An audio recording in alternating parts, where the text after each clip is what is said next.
La fermeture du détroit d'Ormuz qui reste l'alpha et l'oméga de la stratégie de Téhéran. Le régime iranien est déterminé à se battre malgré les frappes incessantes.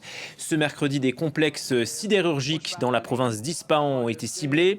On apprend aussi que le mur d'enceinte de l'ancienne ambassade américaine à Téhéran a été endommagé, tout comme la cathédrale orthodoxe russe de Téhéran. On retrouve notre correspondant à Téhéran, Siavosh Ghazi. Bonjour Siavosh. Vous vous trouvez dans une manifestation pro-régime, manifestation qui se poursuivent malgré les menaces de bombardement. Absolument, c'est une manifestation à la mémoire du général Tangsiri, le commandant en chef de la marine des gardiens de la Révolution, un homme très important, un militaire très important qui a été tué dans une frappe américano-israélienne. Donc il est mort quelques jours après suite de ses blessures. Il a été enterré dans la ville d'Abadan, dans le sud du pays. Et aujourd'hui, il y a donc cette manifestation organisée à sa mémoire.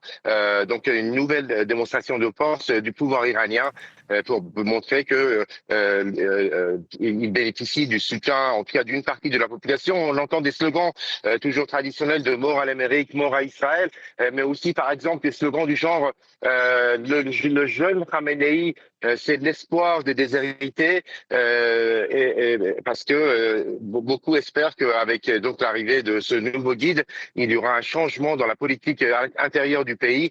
En tout cas, ce sont des discours, des slogans de fermeté qu'on entend parmi les manifestants qui sont présents ici dans le centre de la capitale. Un mot, Siavosh, des dernières déclarations de Donald Trump qui assure donc que Massoud Pezeshkian, le président iranien, lui demande un cessez-le-feu. Y a-t-il confirmation à Téhéran ou pas? Écoutez, non, ça c'est d'une part, le président Trump change de position pratiquement toutes les 2 heures ou 3 heures.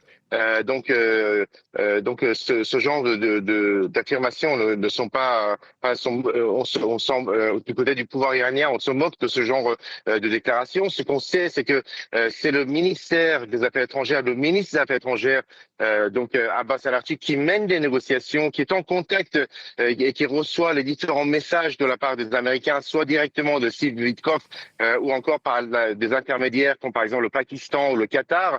Il l'a encore dit aujourd'hui. Il a dit tous les messages passent à travers le ministère des Affaires étrangères et ensuite des décisions sont prises au niveau du Conseil suprême de la sécurité nationale. Ce conseil réunit tous les hauts responsables du pays, à la fois politiques et militaires. Le président iranien en fait partie, mais personne ne peut discuter seul avec les Américains.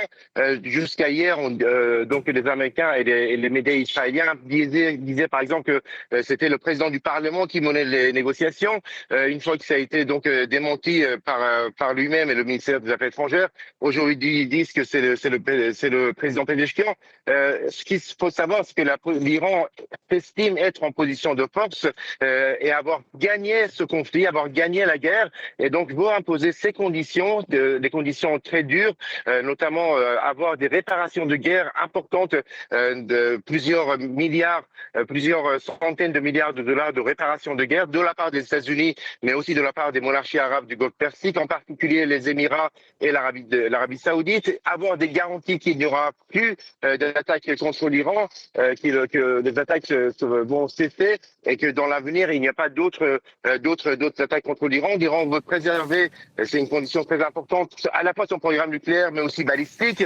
L'Iran veut contrôler le détroit d'Ormuz, une nouvelle loi qui est en train d'être votée par le Parlement pour définir le régime du détroit d'Ormuz, avec donc des taxes qui seront perçues par l'Iran à chaque passage de navire, et aussi, comme l'a dit le chef de la force russe des gardiens de la Révolution, le général Rahani, il a affirmé que désormais les États-Unis et les pays de la région devront s'habituer à ce nouvel ordre régional qui s'est mis en place avec je cite, la victoire de l'Iran sur les États-Unis et Israël.